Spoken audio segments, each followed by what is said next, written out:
इसलिए कि इस देश की मांग है, इस देश की आवश्यकता है कि जाति आधारित जनगणना आप कराएं, और इस सदन में मांग होती रही, आप नहीं कराए, इसलिए कि आपको कराना नहीं।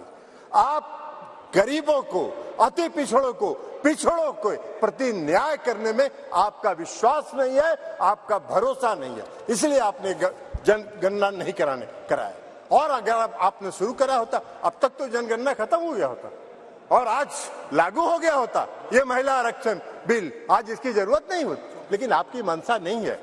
आप 334A जो आपने प्रावधान किया है वो अनिश्चित काल तक चलता रहेगा और 2024 का भारी जुमलेबाजी करके महिलाओं को छलने का काम करेंगे। लेकिन महिलाएं, इस देश की जनता आपकी जान गई है, आप भारी जुमलेबाज हैं, आपके किसी जुमले पर उसको भरोसा नहीं है, उसको विश्वास नहीं। बिहार में आपको जरा सीखो यार, बिहार से सीखो। अभी बता रहे हैं बिहार पहला राज्य है, ये भाषण दे रहे हैं। बिहार पहला राज्य है जो 2005 में सरकार बनी, 2006 में 50% महिलाओं को आरक्षण दिया।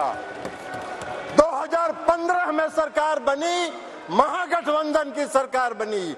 2016 में 35% राज्य सरकार की सारी सेवाओं में आरक्षण दिया महिलाओं को। एक साल के अंदर आपकी तरह 4.5 साल इंतजार नहीं करते रहे।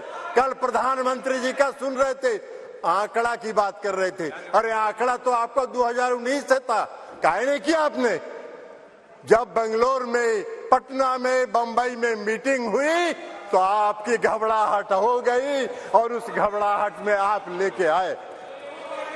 आपको हम बताना चाहते हैं, ये इनको क्या मालूम है दुबे जी को उत्तर प्रदेश में तो अभी सुना रही थी वो कहानी, तो इसलिए बता रहे। 1 करोड़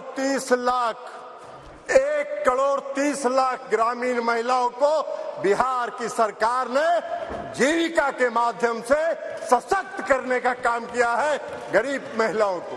इसलिए आप क्या बात करिए, आपको क्या महिला सशक्तिकरण से बात मतलब है? आपको कोई महिला सशक्तिकरण से मतलब नहीं है। इस सरकार को महिला सशक्तिकरण से कोई मतलब नहीं है। इस सरकार को अपनी कुर्सी से मतलब है और उस कुर्सी को बचाए रखने के लिए कोई भी जुमला ये कर सकते हैं, कोई भी जुमलेबाजी ये कर सकते हैं।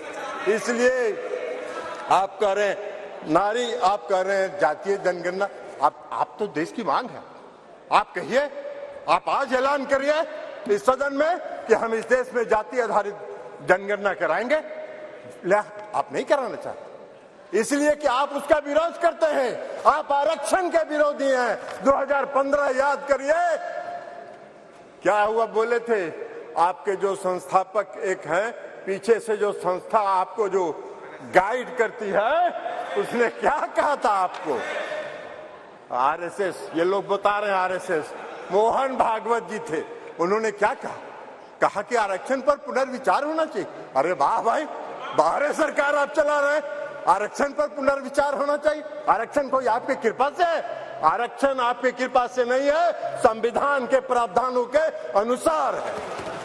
तो इसलिए आप क्या बात करिएगा? आज अगर ये बिल आपने महिला आरक्षण बिल लाया, इसमें भी अति पिछड़ों को आरक्षण दिया जाना चाहिए, उनके भी आरक्षण का प्रावधान महिलाओं को होना चाहिए।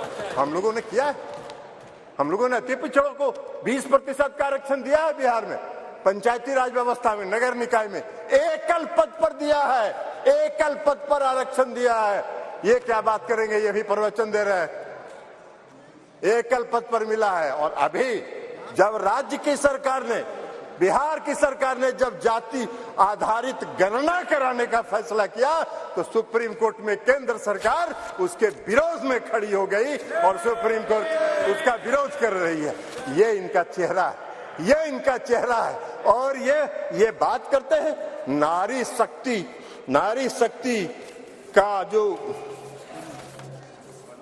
नारी शक्ति वंदन की बात करते हैं, बंधन की बात। अरे अपना बंधन कर रहे हैं आप अपना बंधन कर रहे हैं, अपने कुर्सी का बंधन कर रहे हैं। अपनी सत्ता का बंधन कर रहे हैं, अपनी सत्ता को बचाने का बंधन आप कर रहे हैं। आप वादा करते हैं, आप 2014 में वादा किए और आपके गृह मंत्री जी ने कह दिया ये जुमला होता है, चुनाव में इसी तरह चलता रहता है। आज आप बात करिएगा नारी शक्ति बंधन का, 2024 के बाद कहिएगा अरे ये तो जुमला होता है, ऐसे ही चलता है चुनाव। यही आपका चरित्र है और यही आपकी मंशा है। इस देश की जनता आपके चेहरे को पहचान गई है, आपको पहचान गई है, आपके झांसे में नहीं पड़ने वाली है। आपको सत्ता से 2024 में मुक्त होगा। वो भय आपको सता रहा है, वो भय आपको सता रहा है और इसलिए ये बिल आप लेके आए हैं, इसलिए इससे कुछ नहीं होना है। और इसे कहते हुए मैं इस बिल का समर्थन करता हूं और इस बिल का समर्थन करते हुए